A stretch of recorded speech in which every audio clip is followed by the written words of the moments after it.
ప్రియమైన వాళ్ళారా, ప్రభువైన యేసుక్రీస్తు నామములో ఈ యొక్క ఉదయకాల సమయాన మీ అందరికీ నా హృదయపూర్వక వందనాలు తెలుపుకుంటున్నాను. ఈరోజంతా కూడా మీరు చేయబోయే అన్ని విషయాల్లో దేవుని హస్తము మీకు తోడై ఉండి మీకు జయాన్ని కలుగజేయునుగాక. ప్రియులారా, ఒక వచనాన్ని మనం చదువుకుందాము. యోహాను సువార్త 20వ అధ్యాయము 27వ వచనము ఇలా చెప్పుచుంది, అవిశ్వాసిగా కాకుండా విశ్వాసి అయి ఉండుము అనేటువంటి మాటను ఇక్కడ చూస్తున్నాము. ప్రియులారా, ఈ యొక్క మాటను ప్రభువైన యేసుక్రీస్తు చెప్పేటువంటి మాటగా ఒక మాట ఉందండి. ఇది ఎవరితో చెప్తున్నాడు? తోమా అనేటువంటి తన శిష్యుడితో ప్రభువైన యేసుక్రీస్తు పలికేటువంటి మాటగా ఉందండి. ఇది ఎలాంటి పరిస్థితుల్లో చెప్పబడిన మాట అనేటువంటిది మనము గమనించినట్లయితే, ప్రభువైన యేసుక్రీస్తు ఆయన సిలువ వేయబడి, ఆయన మరణించి పాతిపెట్టబడి 3వ దినాన ఆయన పునరుద్ధరణుడై తిరిగి లేచాడు. తన శిష్యులకి మొట్టమొదటిసారి ఆయన ప్రత్యక్షమైనప్పుడు తోమా వారితో లేడు. ప్రియులారా, తోమా అంటే శిష్యులు, ఇతర శిష్యులు అంటున్నారు, తోమా మన యేసయ్యను మన బోధకుడిని మేము చూసాము, ఆయన నిజంగానే సజీవుడిగా ఉన్నాడు, పునరుద్ధరణ తిరిగి లేచాడయ్య అంటే ఆయన నమ్మలేదండి. నేను నమ్మను, నా యొక్క చేతులతో ఆయన గాయాలను నేను చూసి నా వ్రేలును ఆయన ప్రక్కన వేసి చూస్తే తప్ప నేను నమ్మను అంటున్నాడండి. ప్రియులారా, ఈ తోమా 3.5 సంవత్సరము ప్రభువైన యేసుక్రీస్తుతో ఆయన పరిచర్య చేశాడు. యేసుక్రీస్తు చేసిన అనేక అద్భుతాలు ఈ తోమా చూశాడు. కానీ ప్రియులారా, ఇప్పుడు ఆయన అంటున్నాడు, నేను యేసయ్యను నమ్మను, ఆయన పునరుద్ధరణ తిరిగి లేచింది నేను నమ్మను అంటున్నాడు. ఎందుకంటే ప్రియులారా, తోమా అక్కడ ఉన్నటువంటి పరిస్థితులను చూస్తున్నాడు. కానీ యేసయ్య పరిస్థితుల కన్నా గొప్పవాడు అనేటువంటి దాన్ని తోమా గ్రహించలేకపోతున్నాడండి. ఈ రోజుల్లో మన జీవితంలో ప్రతిరోజు మనం ఆ విశ్వాసాన్ని మనం కోల్పోతున్నాం. కారణం ఏంటంటే ప్రియులారా, మనము మన చుట్టూ ఉన్నటువంటి సమస్యలను, పరిస్థితులను చూస్తున్నామే, కానీ యేసుక్రీస్తు ఆ పరిస్థితుల కన్నా, సమస్యల కన్నా గొప్ప దేవుడు, మన పరిస్థితుల్ని, సమస్యలను మార్చగలిగిన దేవుడు అనేటువంటి విశ్వాసము మన పరిస్థితులు చూసినప్పుడు మన విశ్వాసాన్ని మనం కోల్పోతున్నామండి. ప్రియులారా, ఇక్కడ తోమాకి అదే జరిగింది. తోమాలో అవిశ్వాసం రావడానికి కారణం ఏంటి?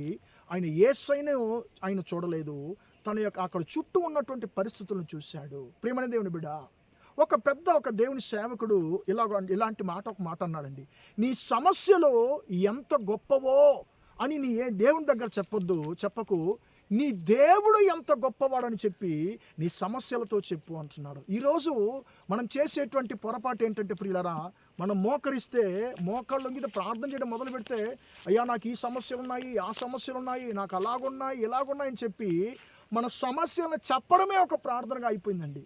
దేవుని స్తుతించడము, దేవుని ఆరాధించడం మన ప్రార్థనలో అస్సలు లేదు.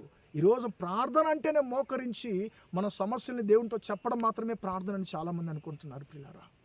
కానీ ఈ రోజుల్లో మనము సమస్యలను చూసినప్పుడు మనకు విశ్వాసాన్ని కోల్పోతున్నాము, అవిశ్వాసులుగా మారిపోతున్నాము.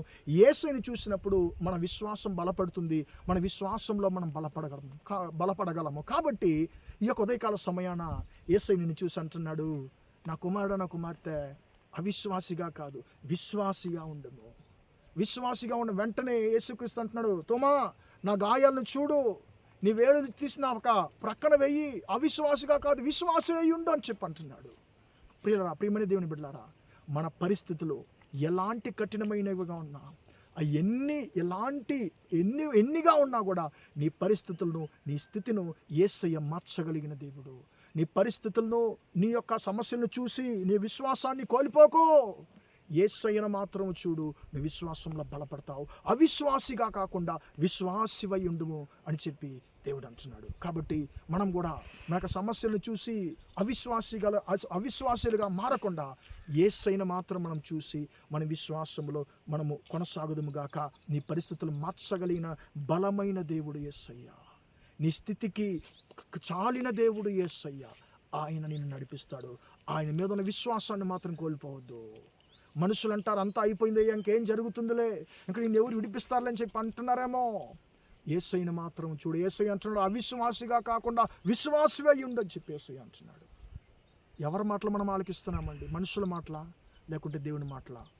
ఆలోచిద్దాం, ప్రార్థన చేద్దాం. ప్రేమగల మా తండ్రి, దయగల దేవ, ఇంతవరకు ఈ వాక్యాన్ని విన్న తండ్రి, మీ బిడ్డలను ప్రతి ఒక్కరిని మీరు దీవించండి, ఆశీర్వదించండి తండ్రి. అవిశ్వాసిగా కాకుండా విశ్వాసి అయి ఉండమని చెప్పి తండ్రి, యేసయ్యా ఈరోజు మాతో మాట్లాడిన నీ కృపను బట్టి నీకు స్తోత్రం. మా సహోదర సహోదరులు తండ్రి అవిశ్వాసులుగా కాకుండా తండ్రి విశ్వాసులుగా ఉండడానికి తండ్రి విశ్వాస జీవితంలో కొనసాగడానికి యేసయ్యా కృపదైత్యమని ప్రార్థిస్తున్నాను. ఈరోజంతా కూడా మీ బిడ్డలు చేయబోయే అన్ని విషయాల్లో తండ్రి మీ హస్తం వారికి తోడండి, జయాన్ని కలుగజేయమని ప్రార్థిస్తున్నాను తండ్రి. యేసయ్య వారిని బాధ పెడుతున్నా, భయపెడుతున్నా, తండ్రి వారి యొక్క విశ్వాసాన్ని తండ్రి కూల్చివేయడానికి ప్రయత్నం చేస్తున్నా ప్రతి ఒక్క చీకటి శక్తులను యేసునామములో గద్దించి వారి జీవితాన్ని నుంచి లయపరచమని ప్రార్థిస్తున్నాను. ఏ సమస్యలైనా తండ్రి, ఏమున్నా లేకున్నా తండ్రి నిన్ను మాత్రము తండ్రి చూడడానికి విశ్వాసంలో ముందుకు సాగడానికి కృప దయచేయమని యేసునామములో ప్రార్థించి అడిగి వేడుకొంచున్నాను తండ్రి. ఆమేన్, ఆమేన్. ప్రియులారా, దేవుడు మిమ్మల్ని దీవించి ఆశీర్వదించును గాక. Praise the Lord, praise the lord.